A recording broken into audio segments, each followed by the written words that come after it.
Top 3 photos with disturbing backstories part 3 by Mrballen. What's good? How you day going? Morning, evening, night, whenever you're watching this video. From this thumbnail, I'm going to assume, I would say about a good 80, maybe 90% of us watching this video know what the hell this thumbnail is. Now, I'm not going to say anything just in case you don't know it. But yeah, I'm going to go ahead and start the video. I ain't going to talk your ears off because it's hella early. It's like 7 in the morning. Not that you care. But either way, go to, yo, you want to check out the original video. Link will be in the description below. But let's go. Today, I'm going to share with you 3 progressively more disturbing stories, and at the end of each of them, I'm going to share with you a picture that is famously associated with them. But before I get into today's stories, if you're a fan of the strange, dark, and mysterious delivered in story format, then you've come to the right channel because that's all I do, and I upload 3, 4, even 5 times every week. So if that's of interest to you, then please throat punch the like button and then subscribe to this channel and turn on all notifications so you don't miss any of my weekly uploads. All right, let's get into today's stories. Speaking of the thumbnail, did y'all watch Mr. Nightmare recent video about the letters? Yo, I learned some trippy ish about that. Between 1974 and 1975, a criminal who had been dubbed the Visayala Ransacker had been terrorizing the Eastern District of Sacramento, California. Initially, he would break into people's homes when they were sleeping by prying open one of their windows. He would go inside and basically ransack their house. He wouldn't steal any of the major valuables that were right in plain sight. He would just kind of throw things all over the place and would take 1 or 2 small things, probably as a souvenir. Unfortunately, by the summer of 1976, this Visayala Ransacker was not only not caught, but was also no longer satisfied with just breaking into people's homes and ransacking them and taking a few things. He had moved on to killing people, and so he had been given a new nickname, one that just about everybody knew at the time, and that was the Golden State Killer. Once he began killing people, he became much more cautious about how he would actually go about attacking them. He would oftentimes break into his victims' homes while they weren't there, and he would walk their property, look for guns and unload them. He would look for any security cameras or devices and turn them off. He would plant ligatures, pieces of rope and twine that he could use to bind people's arms and legs. Because now you know someone been through your home and you know not much has been taken. It's like, yo, this felt like this person is giving me a damn sign. Like, yeah, I just want you to know that I've been in your ish.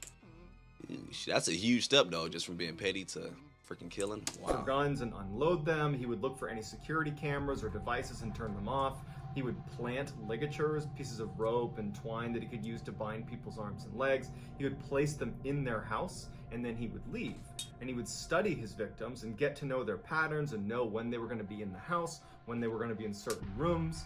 And then at some point, he would sneak in through a window at night while they were sleeping, and their victims would wake up with him standing over them with a flashlight in their face. On the rare occasion where neighbors or police had actually spotted this guy, they saw that he was wearing a full face mask and he was very athletic. He was able to elude police capture and would jump over fences and would run away. By the end of 1976, when the Golden State Killer had still not been caught, citizens of Sacramento became furious with the police. They felt like they were not doing enough to try to catch this guy. So on November 3rd, 1976, the police actually host this huge town hall meeting, and they invite all the citizens of Sacramento to come be a part of it, voice your complaints, listen to what police are actually trying to do to catch the Golden State Killer, and basically just have an opportunity to air your grievances a little bit. During the meeting, a man in the crowd who was a citizen of Sacramento stands up and basically starts making fun of the Golden State Killer, calling him weak and a coward, saying, you know, you're preying on women. If you ever came to my house, I would totally beat the crap out of you. Like, this guy's a joke. And everybody in the town hall meeting just totally ate it up. It was like this one little...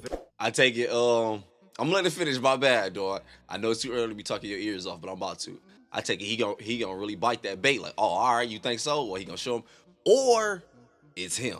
I don't know what. And I mean, it sounds like unless you got some cops on the team that's into freaking parkour, y'all ain't gonna catch this dude. Cause it sounds like, yo, not only is dog athletic, but petty and also into killing. Like, what the hell? It's like a ninja for real. Saying, you know, you're preying on women. If you ever came to my house, I would totally beat the crap out of you. Like, this guy's a joke. And everybody in the town hall meeting just totally ate it up. It was like this one little victory for the town of Sacramento is we're going to put down the Golden State Killer for being weak and a coward. Then, in an ironic twist of fate, that guy who was making fun of the Golden State Killer, he and his wife became the next victims of the Golden State Killer. And in fact, the Golden State Killer changed his entire MO. Instead of kind of targeting random people all over Sacramento, he began only targeting married couples, and he would always attack when the husband was home. For decades, the Golden State Damn, man, Killer I am fucking taunting. I ain't heard about this shit. and he would always attack when the husband was home. For decades, the Golden State Killer eluded capture and even taunted the police in threatening phone calls all the way up until 2001. But in 2016, they reinvestigated the Golden State Killer case using DNA evidence, something that was not available in the 70s and the 80s when they were investigating these crimes. And it was through this reinvestigation that they were able to capture 74-year-old Joseph D'Angelo in 2018, who was, in fact... Okay, well, because that's later. My bad. My bad, had a little mucus cough. Told you I just got done being sick. But either way it go, okay, so he was not at 74 at the time. My bad, I'm tripping. When they were This is fast investigating these forward. crimes. And it was through this reinvestigation that they were able to capture 74-year-old Joseph D'Angelo in 2018, who was, in fact, the Golden State Killer. D'Angelo pled guilty to 13 counts of first-degree murder and was given 12 consecutive life sentences. When the killer was finally identified as Joseph D'Angelo, police were going through some of the older case photos and they made a startling discovery. This is a picture from the November 3rd, 1976 town hall meeting, and there in the middle of the photo is none other than Joseph D'Angelo, aka the Golden State Killer. And he was there when that citizen of Sacramento stood up and began berating the Golden State Killer, saying how he was a coward and weak and that he would totally beat him up if he ever came to his house.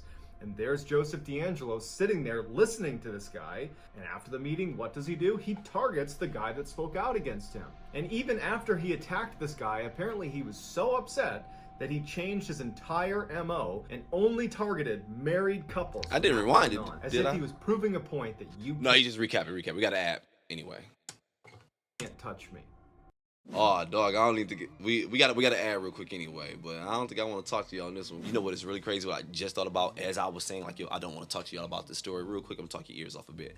Honestly, because, don't get me wrong, for one, serial killer bullshit. There's no way in hell I'm justifying anything this dude did, not do I stand up for it at all. Like, hell no, this is BS. And then the way he was changing his target to go against what people were saying, like, oh, you think I'm not that? Well, I'm going to show you that. Either way it go, though. I was just saying as a disclaimer for what I'm about to say. The reason why I was like, no, I don't want to talk to y'all about this one because I know it's some shit I'm going to say that may come off as offensive and I don't want to offend y'all. And I was like, bro, the damn name of the story is called Offend. It legit felt like he was about to end this saying it's a movie now based off of this, whatever, because not only was he offended by you thinking I won't get you and I won't touch you just because you a man, like, hell no, I'm going to get your wife while you at the crib. What kind of shit? By the time Tyler Hadley turned 15, he was skipping school regularly and hanging out with the wrong crowd. Tyler's parents had tried to do everything to get their son back on track between doctor's visits, psychiatry appointments, medication, an outpatient mental health program, but none of it seemed to work. Tyler just was on the wrong path. As Tyler's behavior continued to get worse as he got older, his parents just didn't know what to do, became very frustrated with him, and became very, very strict disciplinarians. One night when Tyler came home and he appeared to be intoxicated, his parents took his phone and car away, and Tyler was furious. And he confided in his best friend Michael Mandel that he thought his parents had gone over the line, that they were over-disciplining him, and he said to Michael that he wanted to kill his mother. Now, Michael knew Tyler and had known him since he was a little kid, and he did not think twice about this claim that, Tyler wanted to kill his mom. He just thought that Tyler was frustrated with his parents, and Michael did know that Tyler's parents were very, very strict and hard on him. So he just kind of wrote it off. Not long after this incident, Tyler starts talking about this huge house party he's going to have. And all of Tyler's friends, including Michael, just didn't buy it. They're like, there's no way you could ever pull this off. Your parents are too strict and they never leave town anyways. But every time people approached him, he would say, oh no, my parents aren't going to be there. They'll never find out. At some point, Michael gets a Facebook invitation to Tyler's big house party, and he sees that it's been sent to so many people. It's been sent well beyond an inner circle of friends to just total strangers. And then on the Facebook invitation itself, someone had posted on the wall, hey Tyler, what are you going to do if your parents come home? And he responded to that, they won't, trust me. On the day of the party, Michael shows up to Tyler's house and it is packed with people. Lots of people he didn't know, and he was fairly certain Tyler didn't know them either. And he goes inside and it's clear that no one gives a crap about the house itself. People are writing on the walls. People have spilled stuff all over the ground. Nope, There's not broken my glass home. on the ground. People are rummaging through the food in the fridge. No one Stealing. cared about the Not gonna house. lie to you, because around that age, that's when it all started. Not gonna lie to you, that's when I started meeting that type of crowd and understanding like, yo, I gotta be cool if I want her to like me. You stop doing your sports and everything, dropping out of your chess club and everything. And boy, I used to love it. But either way, go though, yeah.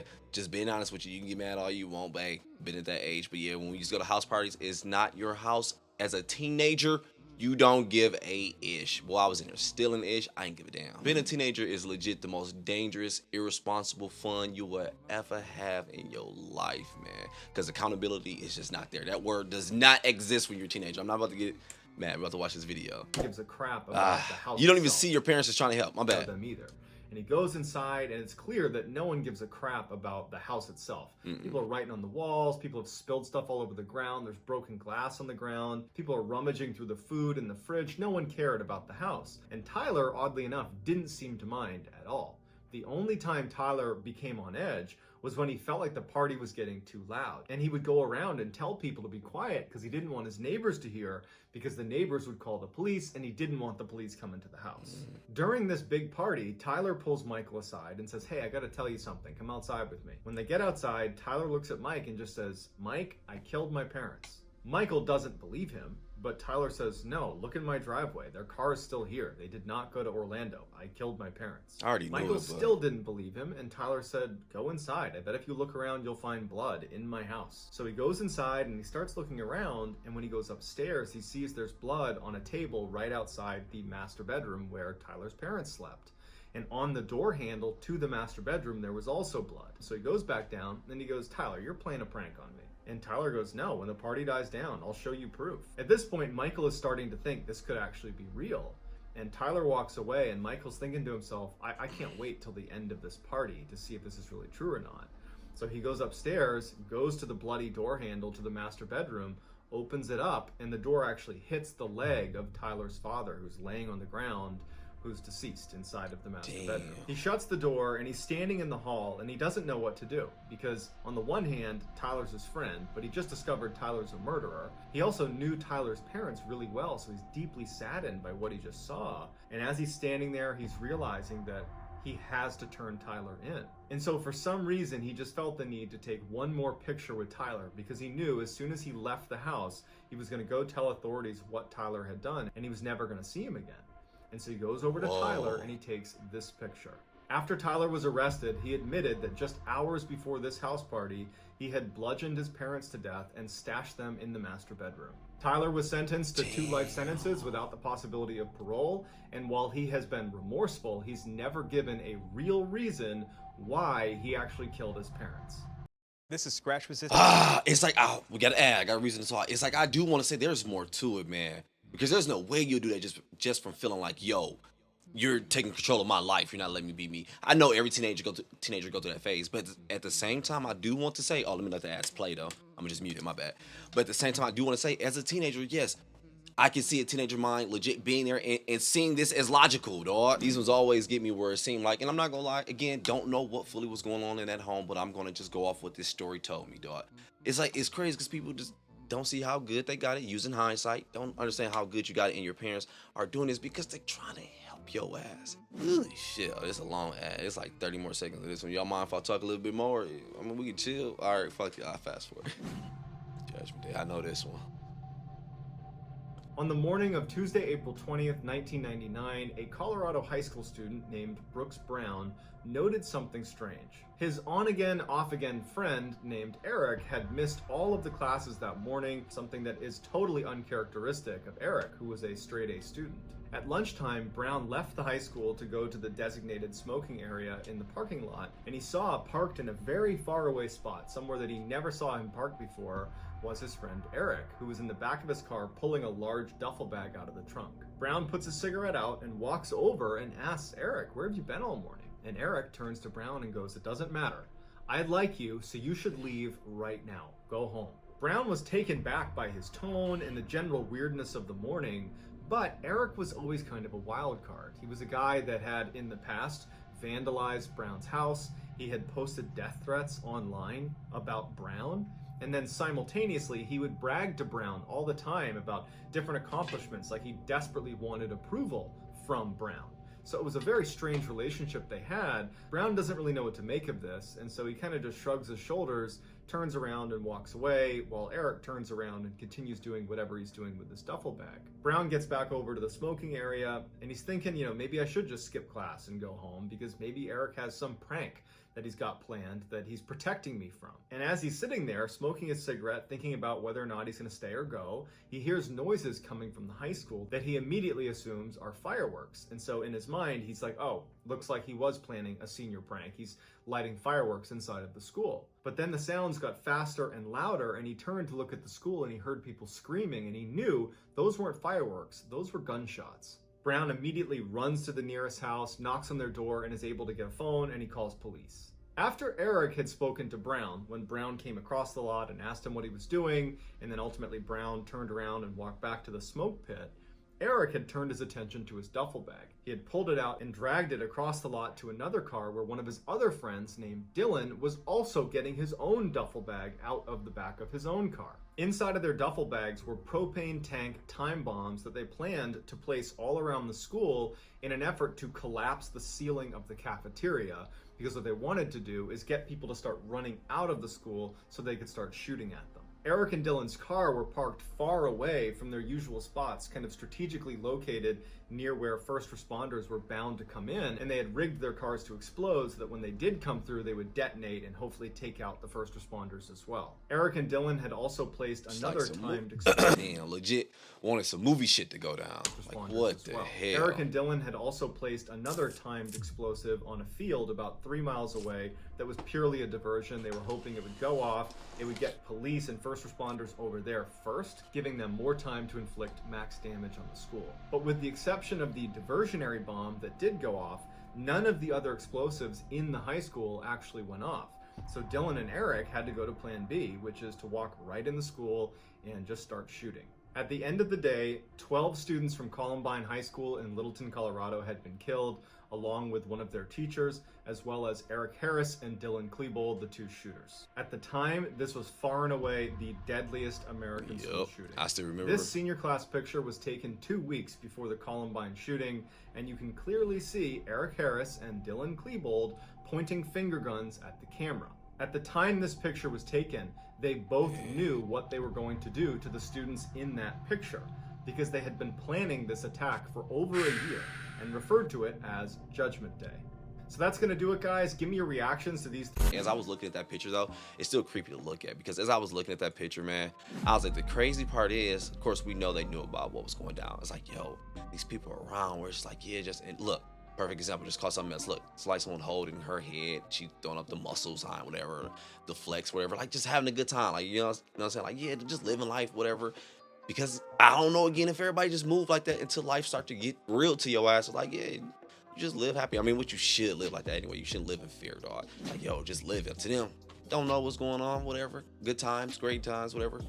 Damn, don't even know. Like, nah, we about to change history on y'all ass. That's crazy. But yo, I'm about to go ahead and get up out of here. Don't enjoy my day. Yo, go ahead and enjoy your day, morning, evening, night, whenever you're watching this video. Definitely rest in peace to everyone in this story, man. Oh shit. But I'm out.